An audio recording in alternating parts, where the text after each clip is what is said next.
आता आपण करणार आहोत आलू के पराठे। आलूचे म्हणजे बटाट्याचे पराठे करणार आहोत। त्यासाठी आपण बटाटे घेतले 7-8, उकडून गार झाल्यावर सालं काढून घेतलेली आणि हा बटाटा चांगला शिजलेला हवा आहे आपल्याला। चवीप्रमाणे मीठ, हळद, लाल तिखट, धण्याची पावडर, गरम मसाला आहे थोडा अर्धा चमचा साधारण, ओवा आणि तीळ, 7-8 लसणाच्या पाकळ्या, आल्याचा 1 इंचाचा तुकडा, 1 मिरची बारीक कापून आणि कोथिंबीर। आलं लसूण वाटून घ्यायचं आहे आणि मिरची आपल्याला हवी असेल तर अशीच बारीक कापलेली सुद्धा ठेवू शकता किंवा ती सुद्धा वाटून घेऊ शकतो आपण। गव्हाचं पीठ घेतलेलं आहे, मळून घेतलेलं आहे आणि रोजच्या आपल्या पोळीप्रमाणे जास्ती घट्ट नाही मळून घ्यायचं आहे, सैलसर मळून घ्यायचं आहे आणि अर्धा तास ठेवून घ्यायचं आहे। आता आपण आलं लसूण आणि मिरची असं एकत्रित वाटण करणार आहोत।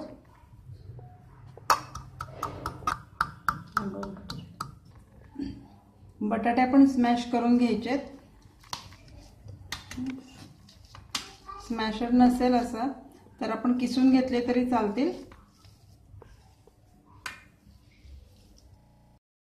आता आपले बटाटे चांगले स्मॅश झालेले आहेत। आपण त्याच्यात आपले सगळे सुका मसाला आहे जो ते सगळे टाकणार आहोत। मीठ, लाल तिखट, हळद, गरम मसाला, धण्याची पावडर, ओवा, तीळ आणि त्याचबरोबर आलं लसूण मिरची त्याचं वाटण केलेलं आहे आपण ते सुद्धा टाकून घ्यायचं आणि हे चांगलं एकदम मिक्स करून घ्यायचं आपल्याला। आलं लसूण आणि मिरची जर तुम्ही अशी वाटणार असाल तर त्याच्यात मीठ टाकावं थोडंसं, म्हणजे मिरची उडणार नाही, डोळ्यात जाणार नाही आणि पटकन बारीक होईल।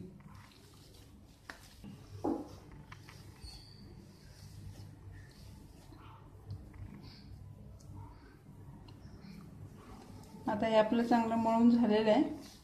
आपण आता याच्यात कोथिंबीर टाकून घ्यायची, आपल्या आवडीप्रमाणे टाकायची कोथिंबीर।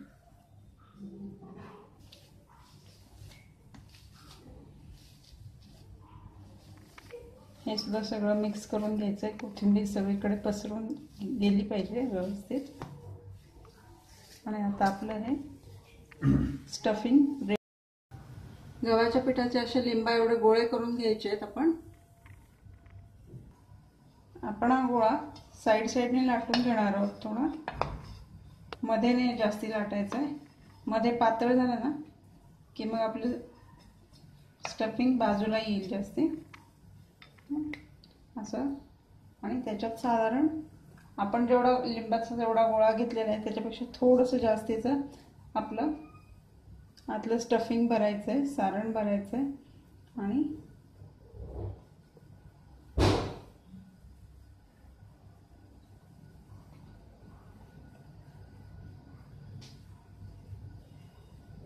असं मोदक करतो तसं साधारण गोळा करून घ्यायचं इथे आणि मग हळूवार हाताने लाटायचं आहे, नाहीतर आपलं सगळं आतलं स्टफिंग सारण बाहेर येईल।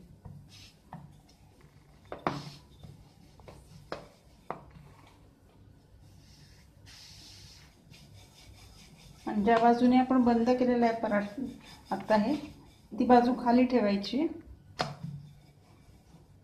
आता आपला पराठा लाटून झालेला आहे।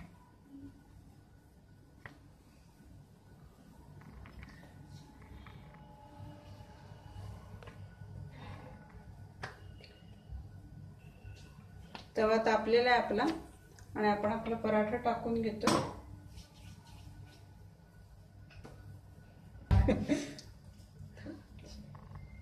आपला पराठा आता थोडा एक बाजूने झालेला आहे।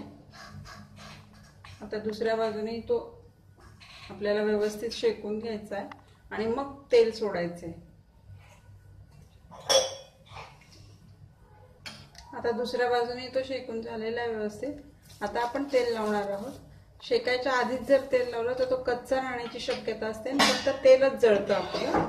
म्हणून आधी थोडा शेकून घ्यायचा आहे पराठा व्यवस्थित आणि मग त्याला तेल लावायचं आहे।